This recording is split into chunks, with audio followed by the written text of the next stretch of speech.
thought you were so lucky because you were a star, but you cried, cried, cried in the lonely dark. And I'm sorry for what you went through. I always thought the lucky one was you, but the lucky one was me. I wanted to be you so bad. Your life looked like so much fun. The flashing lights and fancy things made it seem like you had won. But little did I know, you were crying all the time. You were hurting inside when everyone thought you were fine. I thought you were so lucky because you were a star, but you cried, cried, cried in the lonely dark. And I'm sorry for what you went through. I always thought the lucky one was you, but the lucky one was me. I know you made some mistakes, but we're all only human. You were judged for everything. They put the blame on you when you were pushed over the edge. Anyone what they allege. I thought you were so lucky, but the lucky one was me. I thought you were so lucky because you were a star, but you cried, cried, cried in the lonely dark. And I'm sorry for what you went through. I always thought the lucky one was you, but the lucky one was me. Yo quiero hablarles hoy a los hijos de familias disfuncionales, a los hijos que se han tenido que criar con una mamá sola, con un papá solo. Quiero hablarles no solo a los hijos, sino a los papás que están viviendo esa etapa o ese momento de la vida, o a los que están solos llevando adelante un hogar, o a los que están criando hijos en medio de una tormenta de divorcio, de separación, de infidelidad. Y yo quiero que ustedes lean conmigo en la Biblia un caso donde había un hombre que la Biblia lo vuelve a mencionar en el Nuevo Testamento luego. Ahora leemos el Antiguo Testamento, pero en el Nuevo Testamento lo vuelve a mencionar en Hebreos como un héroe de la fe, un hombre que engalana la galería de los líderes, de los hombres que nos dejaron un legado. Y ahí está entre Abraham, entre Moisés, entre Jacob, está este señor que no conocemos mucho, no tenemos mucha información, y viene de una familia disfuncional. Su nombre es Jefté. Y los que tengan Biblia vayan conmigo a Jueces, el capítulo 11, el versículo 1. Con solo un versículo ustedes van a saber toda la historia familiar, los secretos familiares de un hombre llamado Jefté, que la única diferencia que tiene con nosotros es que no era hispano, pero que sí tiene un serio problema familiar. Viene de una familia disfuncional, no es la típica familia americana, ni la típica familia de italianos, ni la típica familia mexicana. Él tiene la desgracia de tener una mamá prostituta. Es el hijo de una transacción comercial entre una ramera, una mujer que brinda favores sexuales a cambio de dinero, y un cliente. Y tan solo en el versículo 1 del capítulo 11 del libro de Jueces nos da la introducción a esta historia. Dice: Jefté, el galaadita, era un guerrero valiente, hijo de Galaad y de una prostituta. La vida de Jefté es un sermón escrito con tinta de lágrimas. Es la transacción comercial, como les dije, de una ramera con un cliente. Sin embargo, la Biblia lo describe como un guerrero, como un hombre de fe. Yo no sé cuándo Jefté se hizo fuerte. Tal vez se hizo fuerte como tú o como tus hijos. Caminó a la escuela todos los días. Tal vez lo que lo hizo fuerte fue tener que defenderse en el autobús escolar de las cargadas, de las bromas que los demás le hacían. Tal vez se hizo fuerte porque, a diferencia de otros niños, él vio la vida como un gigante que tenía que desafiar. Vio la vida, se manejó con la vida como si fuese un enemigo, y eso lo hizo fuerte. Y yo creo que a veces los niños desventajados, con menos ventaja, Dios los usa y los lleva más alto que aquellos que tuvieron todas las ventajas. No sé por qué. En la Biblia yo encuentro un común denominador. Encuentro un José que los hermanos lo odian, lo venden como esclavo, lo tiran en una cisterna y termina siendo el segundo del faraón. Encuentro un David que el padre para a todos los hermanos delante de Samuel para que los unja, y a él lo deja ahí cuidando las ovejas y se transforma en el rey de Israel. Yo tengo una palabra para los que dicen: la vida no me dio ventaja, todas las puertas se me cerraron, a mí me cuesta todo el doble, la tuve que pelear siempre. Dios me dice: Dios te va a llevar más alto de lo que crees, porque esa es materia prima para que Dios te utilice. Materia prima para que Dios te use. ¿Cuántos creen esto? Díganme amén. Entonces nunca, estos son algunos consejos para crear hijos fuertes, para que tengan hijos como Jefté. ¿Cuántos quieren hijos fuertes? Levanten la mano como señal. O en su defecto, que te hagas un hombre fuerte. Si los avatares de la niñez te han hecho un pusilánime o te han hecho perder la garra de la vida, para que esto te haga fuerte, algunos consejos. Cuando superes la vida, cuando te toque crecer, nunca jamás maldigas tus raíces, nunca. Tienes que recordar a alguien que oraba por las noches por ti. Y si nadie oraba por ti, debes tener algún consejo de un tío, de una abuela que alguna vez te dio. Recuerda los puntales que te llevaron donde estás ahora. Eso hará que olvides la amargura de lo que te pasó después en el medio. ¿Por qué hablarle al niño del hombre que te traicionó cuando, hurgando en tu pasado, puedes encontrar modelos buenos para darle? Tal vez dice: no sabe lo que era el abuelo, peor que mi marido. Tienes que encontrar a alguien, una tía, algo. Y si no encuentras a nadie en tu familia, genera las propias tradiciones familiares. Dile: a partir de ahí, de acá, empieza una nueva familia. No importa que los Ramírez ya estamos aquí hace años en la tierra, desde el hombre de las cavernas. Yo ahora empiezo algo nuevo.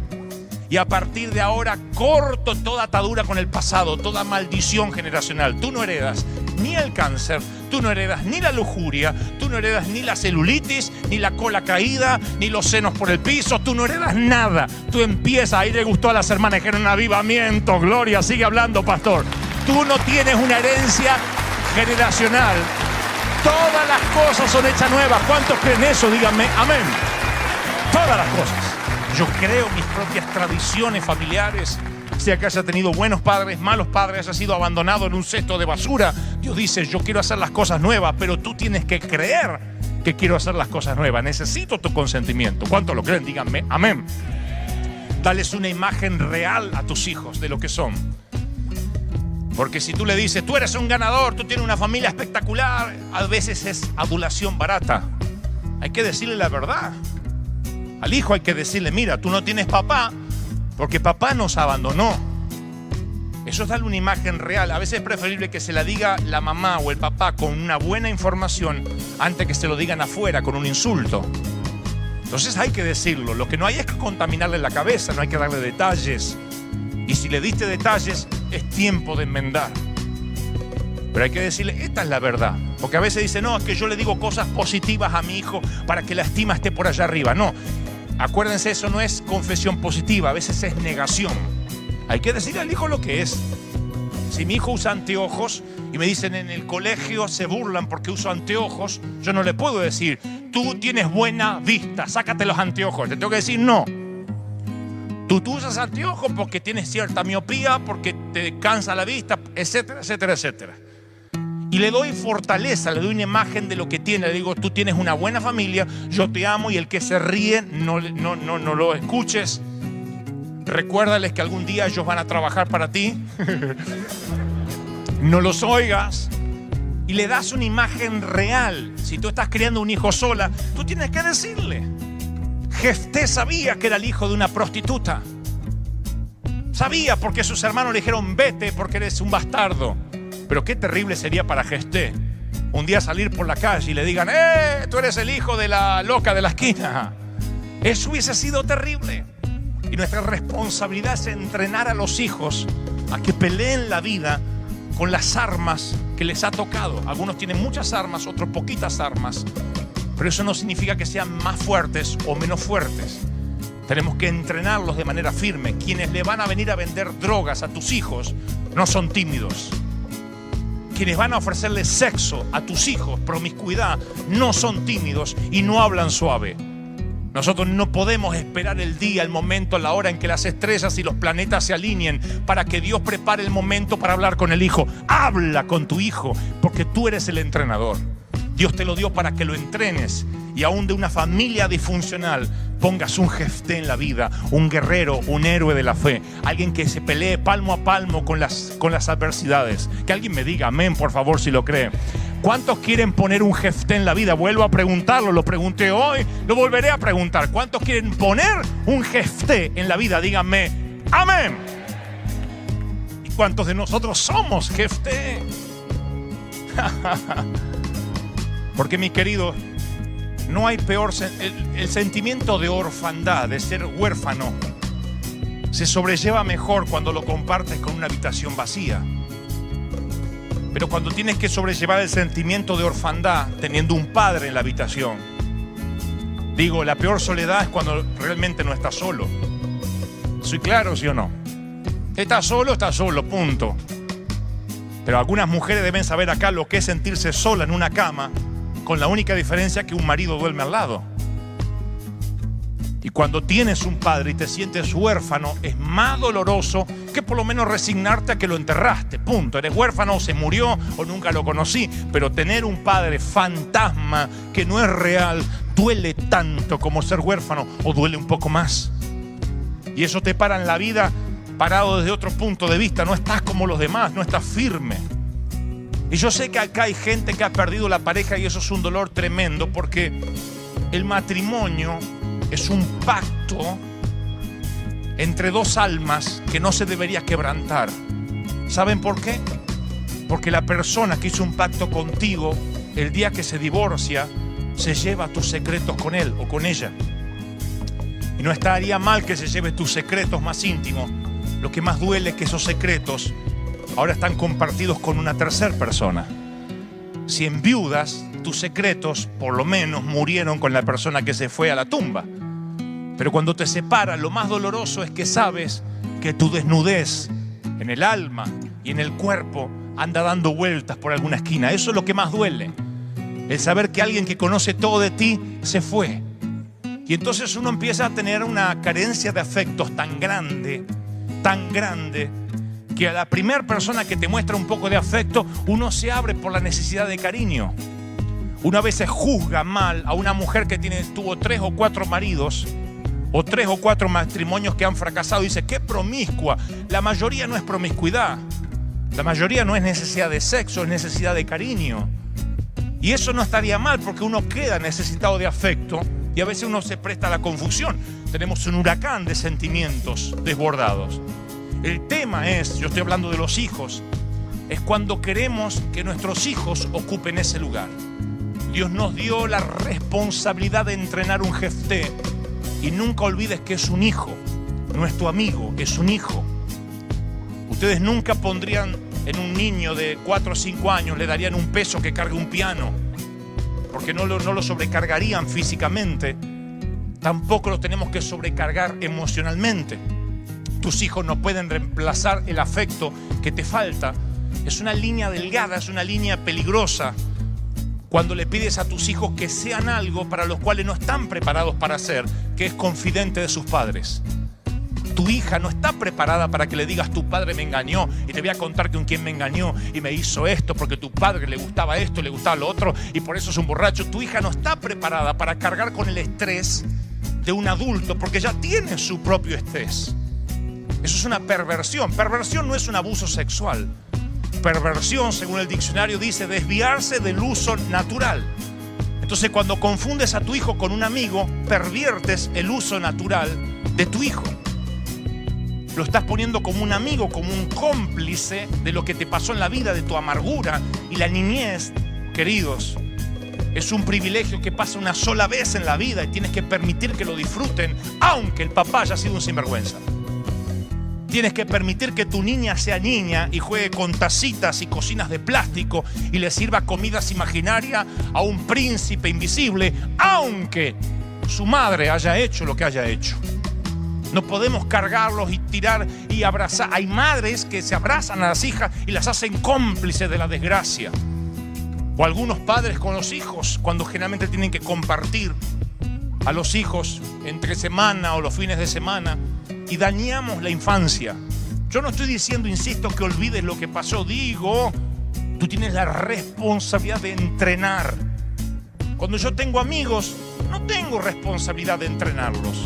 Con mis amigos puedo hablar palabras ociosas, contar chistes, divertirme y puedo encontrar en ellos un hombro para llorar. Con mis hijos no, nunca, porque soy el padre, no son mis amigos. Puedo tener una relación en el sentido técnico de la palabra, no son amigos, son mis hijos y Dios me los entregó para que yo los pare en la vida. La Biblia dice, honra a tu padre y a tu madre, que es el primer mandamiento con promesa, para que te vaya bien y seas de larga vida. Diga conmigo, larga vida sobre la tierra. Y ustedes dicen, y eso dígaselo a mi hijo, no a mí. Pero no le robes esa promesa a tus hijos. Para que tu hijo sea de larga vida. ¿Sabe qué significa? Para que no tengan accidentes, para que no se mueran de enfermedades súbitas. Pero pastor, ¿es así? Es así. ¿Es larga vida o corta vida? No es metafórico. Si quieres que a tu hijo le vaya bien en la facultad, en la universidad, tenga larga vida, buena salud, sea muy viejito cuando se muera, primero habiendo enterrado a los abuelos y a los padres, entonces no les robes esta promesa a tus hijos. No permitas que tú seas Juana, Antonia, María, tú eres mamá. No permitas que diga, Eduardo, no es Bart Simpson diciendo Homero, no, tú eres el papá. Y cuando tú te haces respetar, tú lo estás haciendo por él. Y uno a veces dice, pero es que yo no quiero ser antiguo. Es que en el tema de padres e hijos tenemos que ser antiguos. Tenemos que trazar las líneas y decir, aquí en mi casa se va a hacer lo que Dios me dijo que se tiene que hacer. Como dije hace 2 domingos, tú no tienes tu habitación para hacer lo que quieras. No puedes ver televisión hasta la hora que quieras. No puedes estar chateando en el baño hasta la hora que quieras. Esta es mi casa y aunque tengas 20 años, mientras que yo te esté aguantando y te esté dando de comer y te esté dando donde vivir y donde dormir, yo soy el sacerdote del hogar. Y tú no eres mi amigo, tú eres mi hijo. ¿Cuántos creen eso? Díganme, amén. No podemos ser jóvenes para siempre. Mamás, no podemos ser jóvenes para siempre. Alguien tiene que ser padre para que otro sea hijo. Yo no me puedo meter dentro del ring. Yo soy el entrenador. Me tiene que caer la moneda de que yo no puedo entrar en una generación a la cual no fui diseñado para entrar. A veces queremos compartir con ellos todo, ir a las mismas fiestas que ellos y ser como ellos y que se divierta. Yo dije hace unos domingos atrás que hasta hay mamás, acá no, pero en otros lados que hasta le ponen preservativos, condones a la hija por las dudas que esté protegida. ¿Y quién le va a proteger el corazón? No quedará embarazada, pero ¿quién le va a proteger el alma y el corazón? Si no son sus entrenadores, sus padres, o la mamá o el papá o con quien le toque vivir. Tienes un jefté que tienes que forjar. No es un accidente, no es el producto, insisto, de una noche de sexo. No podemos ser modernos. Yo tengo que estar fuera del ring y si no estoy aquí para verlos algún día triunfar, los veré desde un balcón del cielo y los ovacionaré, pero sabré que yo tengo parte de ese triunfo. Yo los tengo que llevarles por la vida con valores. Ellos tienen que pararse en la vida, Brian, Kevin, Jason, Megan, y decir, ¿qué haría el viejo en mi lugar? Porque a lo mejor cuando estén bajo tentación no se acuerden de la Biblia, no tengan mucha Biblia capaz. Yo tengo mucha Biblia porque a esto me dedico, pero si mis hijos están estudiando ingeniería, abogacía, por ahí lean un versículo por cada 10 libros de leyes. Y entonces no tengan muchos escritos está. Pero ¿saben qué los va a mantener? La semillita del viejo. Cuando una mujer se le desnude a mi hijo y le diga que sos homosexual, que no me querés llevar a la cama, y él soltero, ¿saben lo que lo va a mantener a mi hijo? ¿Qué me dijo el viejo respecto a esto? ¿Qué diría el viejo? ¿Qué haría el viejo en mi lugar? El viejo decía, escapar no es cobardía, es agilidad en las piernas.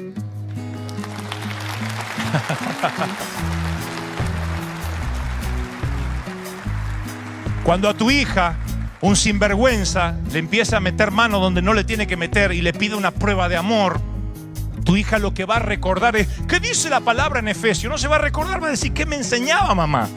Si mamá le enseñaba, ponle un preservativo, estamos haciendo las cosas mal. Tiene que recordar ella lo más importante, la integridad. Porque hoy un niño de 2 años sacándole la lengua al papá puede ser divertido y hasta le sacamos fotos. a los 17, cuando te insulte como un estibador de puerto, van a decir lo que muchos padres me dicen: se le metió un demonio al hijo. No es un demonio. Era nuestra responsabilidad darles un legado de integridad.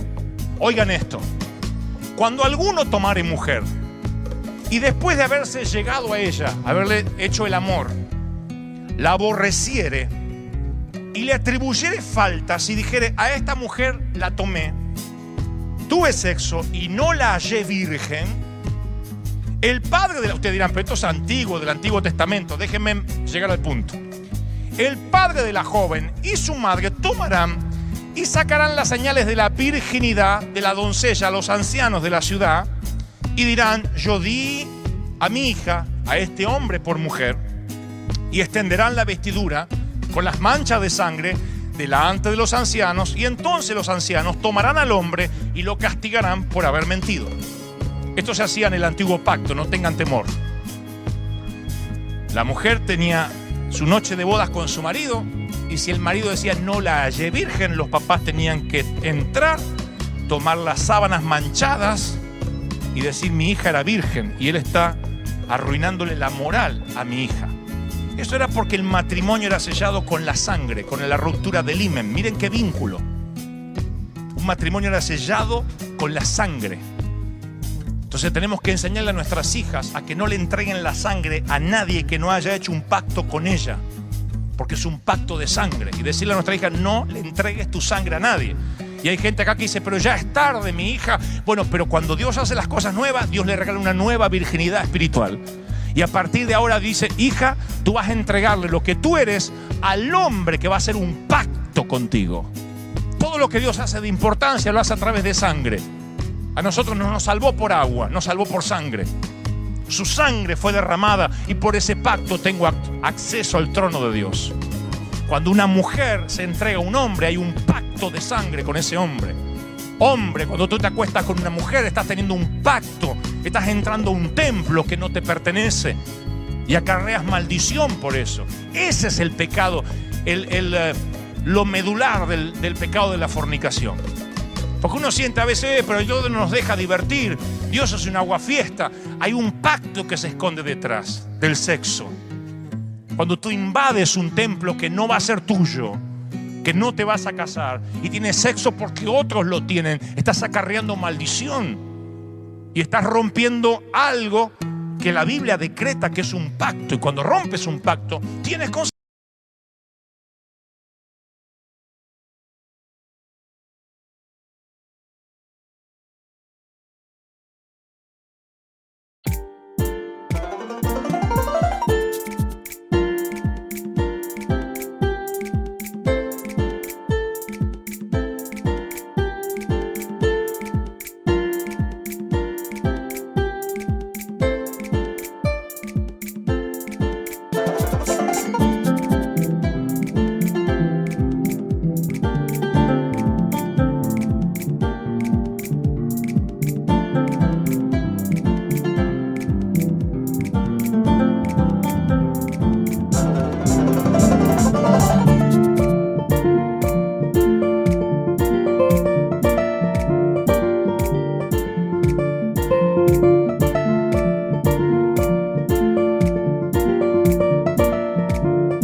slow, touch my soul.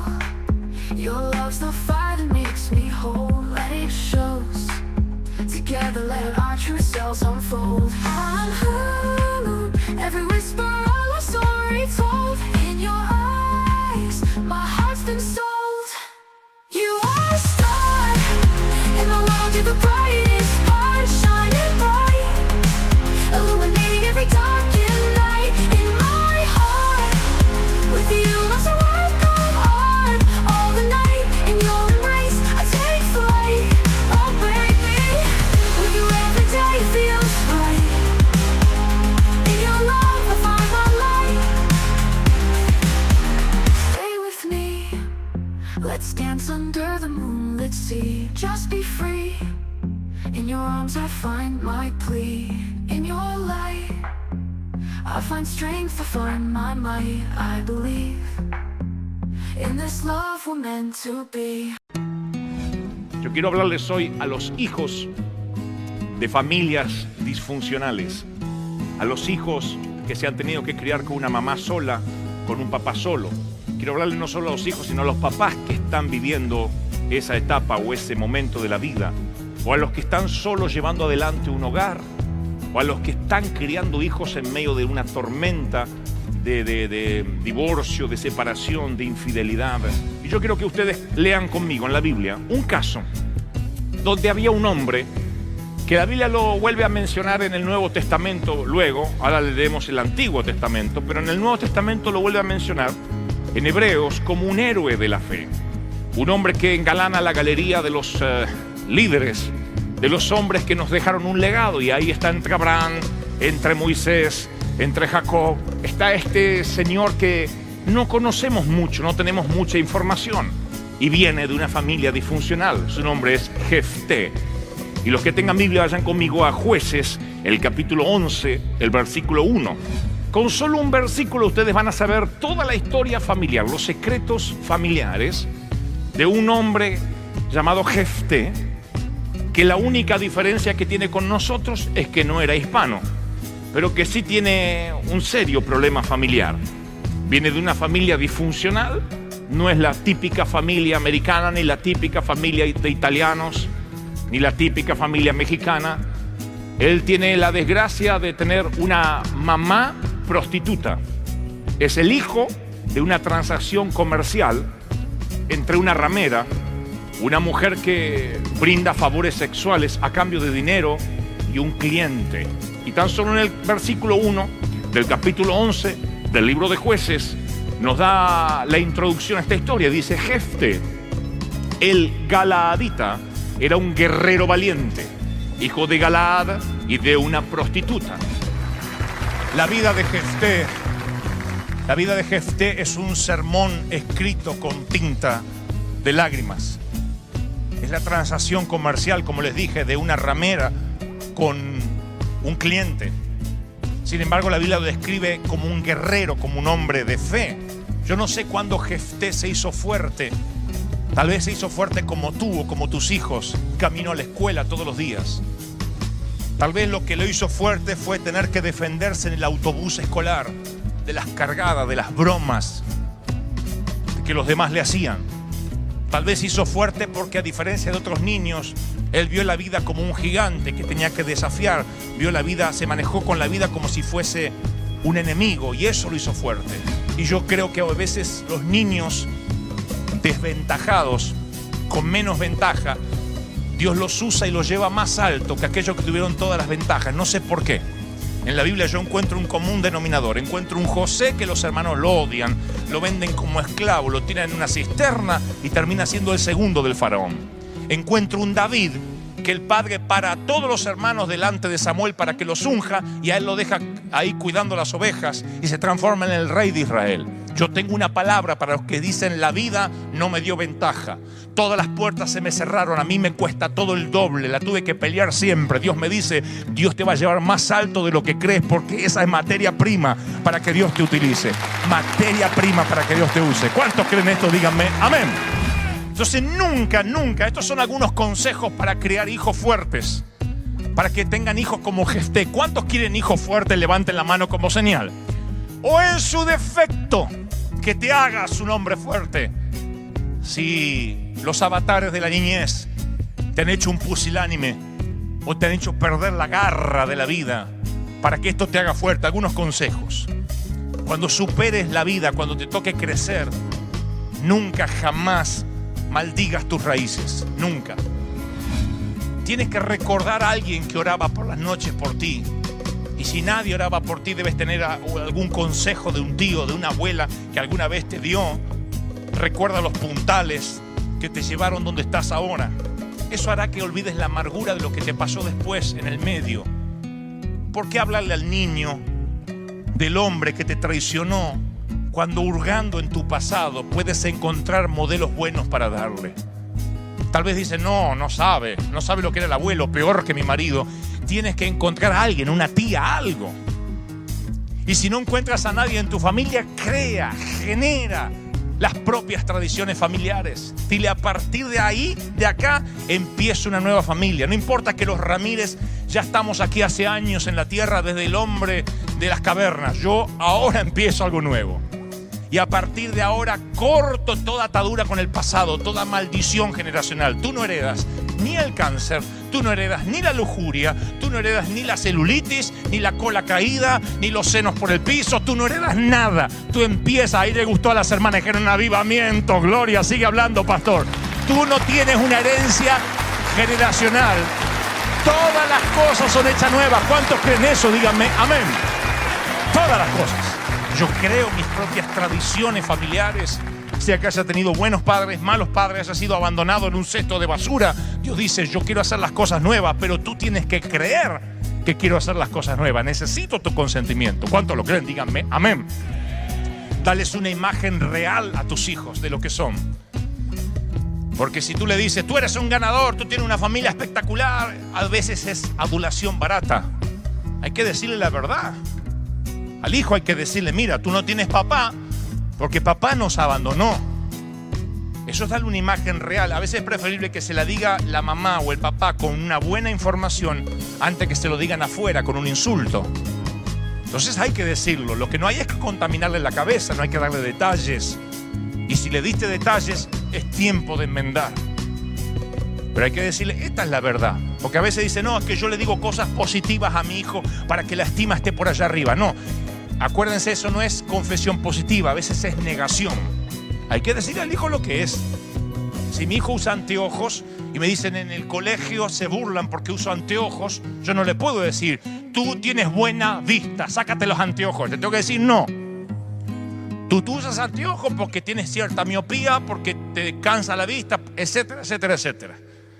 Y le doy fortaleza, le doy una imagen de lo que tiene. Le digo, tú tienes una buena familia, yo te amo, y el que se ríe, no lo escuches. Recuérdales que algún día ellos van a trabajar para ti. No los oigas. Y le das una imagen real. Si tú estás criando un hijo sola, tú tienes que decirle. Jefté sabía que era el hijo de una prostituta. Sabía porque sus hermanos le dijeron, vete porque eres un bastardo. Pero qué terrible sería para Jefté un día salir por la calle y le digan, tú eres el hijo de la loca de la esquina. Eso hubiese sido terrible. Y nuestra responsabilidad es entrenar a los hijos a que peleen la vida con las armas que les ha tocado. Algunos tienen muchas armas, otros poquitas armas. Pero eso no significa que sean más fuertes o menos fuertes. Tenemos que entrenarlos de manera firme. Quienes le van a venir a vender drogas a tus hijos no son tímidos. Quienes van a ofrecerle sexo a tus hijos, promiscuidad, no son tímidos y no hablan suave. Nosotros no podemos esperar el día, el momento, la hora en que las estrellas y los planetas se alineen para que Dios prepare el momento para hablar con el hijo. Habla con tu hijo porque tú eres el entrenador.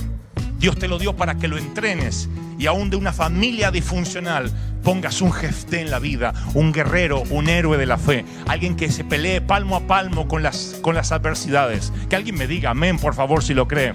¿Cuántos quieren poner un Jefté en la vida? Vuelvo a preguntarlo, lo pregunté hoy, lo volveré a preguntar. ¿Cuántos quieren poner un Jefté en la vida? Díganme amén.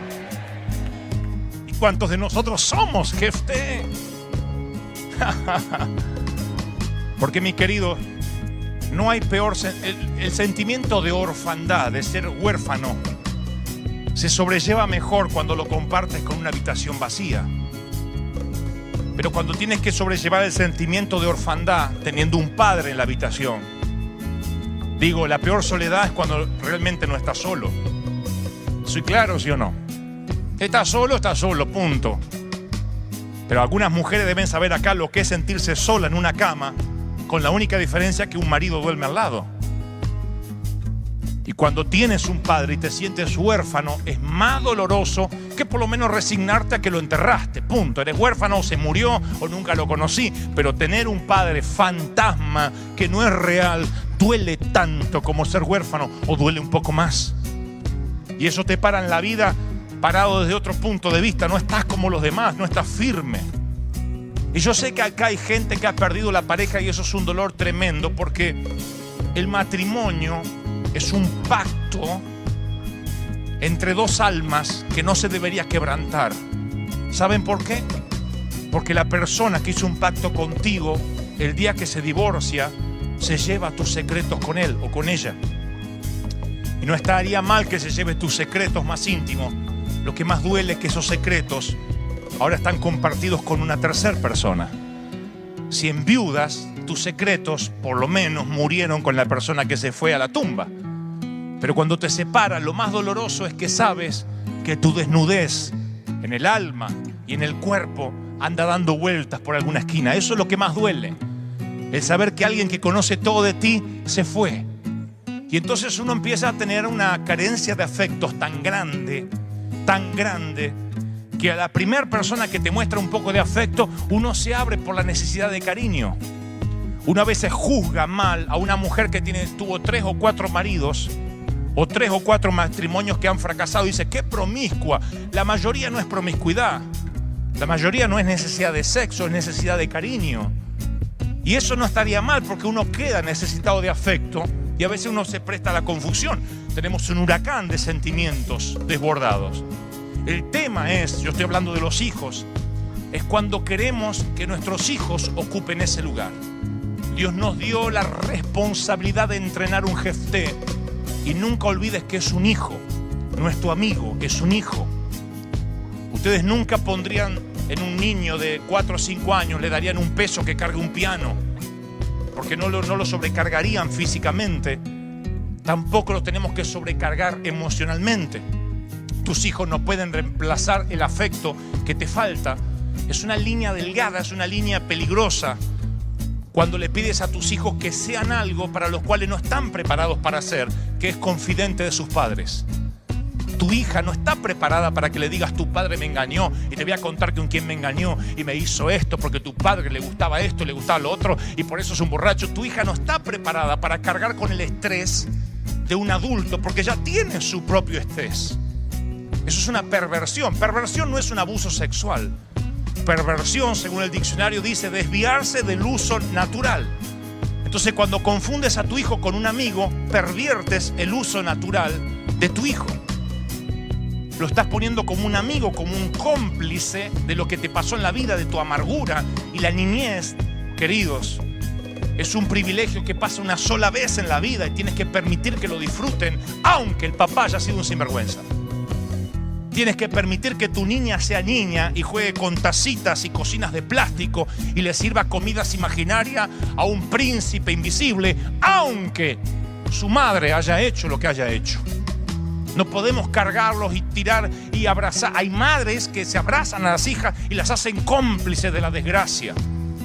O algunos padres con los hijos, cuando generalmente tienen que compartir a los hijos entre semana o los fines de semana, y dañamos la infancia.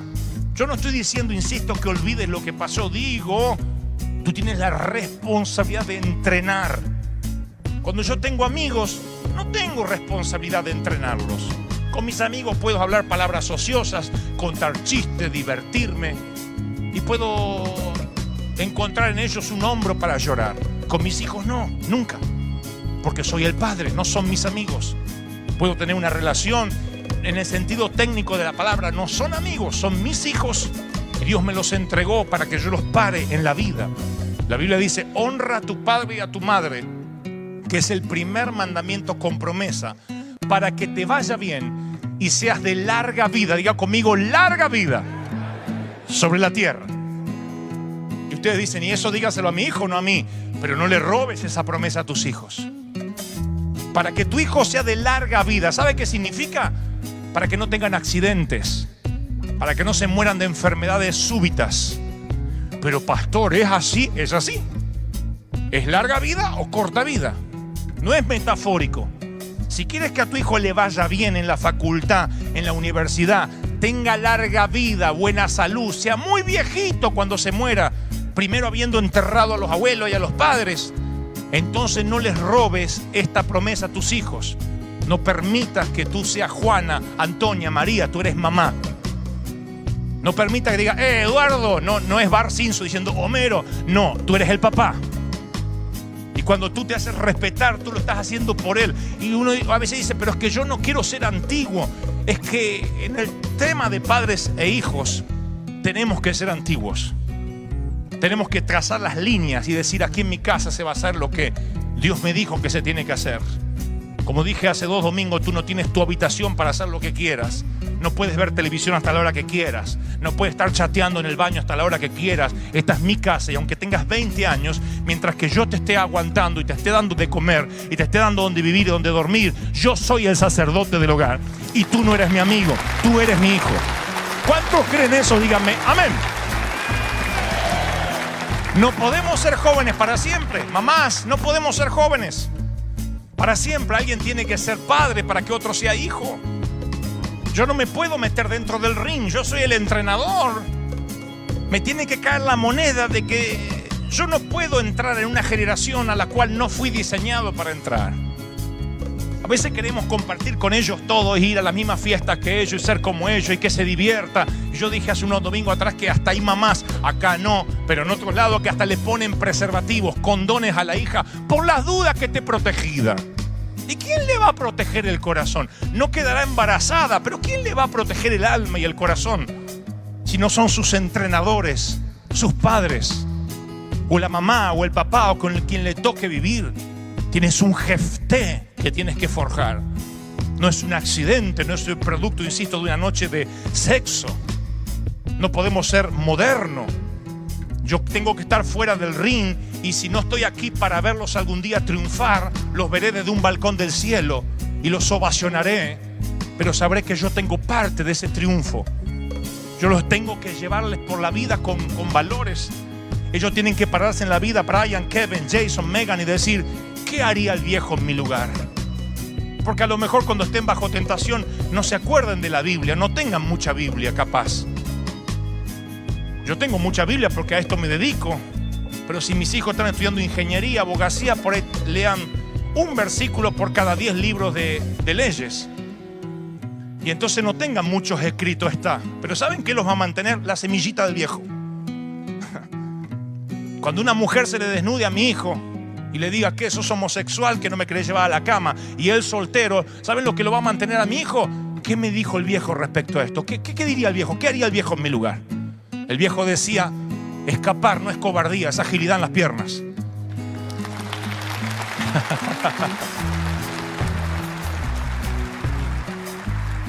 Cuando a tu hija, un sinvergüenza, le empieza a meter mano donde no le tiene que meter y le pide una prueba de amor, tu hija lo que va a recordar es, ¿qué dice la palabra en Efesios? No se va a recordar, va a decir, ¿qué me enseñaba mamá?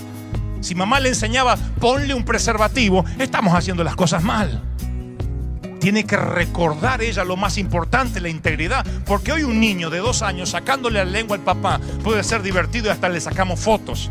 A los 17, cuando te insulte como un estibador de puerto, van a decir lo que muchos padres me dicen, se le metió un demonio al hijo. No es un demonio. Era nuestra responsabilidad darles un legado de integridad. Oigan esto. Cuando alguno tomare mujer y después de haberse llegado a ella, haberle hecho el amor, la aborreciere y le atribuyere faltas y dijere, a esta mujer la tomé, tuve sexo y no la hallé virgen, el padre de la... Ustedes dirán, pero esto es antiguo, del Antiguo Testamento, déjenme llegar al punto. El padre de la joven y su madre tomarán y sacarán las señales de la virginidad de la doncella a los ancianos de la ciudad y dirán, yo di a mi hija, a este hombre por mujer, y extenderán la vestidura con las manchas de sangre delante de los ancianos, y entonces los ancianos tomarán al hombre y lo castigarán por haber mentido. Esto se hacía en el antiguo pacto, no tengan temor. La mujer tenía su noche de bodas con su marido, y si el marido decía no la hallé virgen, los papás tenían que entrar, tomar las sábanas manchadas y decir mi hija era virgen, y él está arruinándole la moral a mi hija. Eso era porque el matrimonio era sellado con la sangre, con la ruptura del himen. Miren qué vínculo. Un matrimonio era sellado con la sangre. Entonces tenemos que enseñarle a nuestras hijas a que no le entreguen la sangre a nadie que no haya hecho un pacto con ella, porque es un pacto de sangre. Y decirle a nuestra hija, no le entregues tu sangre a nadie. Y hay gente acá que dice, pero ya es tarde, mi hija. Bueno, pero cuando Dios hace las cosas nuevas, Dios le regala una nueva virginidad espiritual. Y a partir de ahora dice, hija, tú vas a entregarle lo que tú eres al hombre que va a hacer un pacto contigo. Todo lo que Dios hace de importancia lo hace a través de sangre. A nosotros no nos salvó por agua, nos salvó por sangre. Su sangre fue derramada y por ese pacto tengo acceso al trono de Dios. Cuando una mujer se entrega a un hombre, hay un pacto de sangre con ese hombre. Hombre, cuando tú te acuestas con una mujer, estás teniendo un pacto, estás entrando a un templo que no te pertenece y acarreas maldición por eso. Ese es el pecado, lo medular del pecado de la fornicación. Porque uno siente a veces, pero Dios no nos deja divertir, Dios es un aguafiesta. Hay un pacto que se esconde detrás del sexo. Cuando tú invades un templo que no va a ser tuyo, que no te vas a casar y tienes sexo porque otros lo tienen, estás acarreando maldición y estás rompiendo algo que la Biblia decreta que es un pacto. Y cuando rompes un pacto, tienes consecuencias.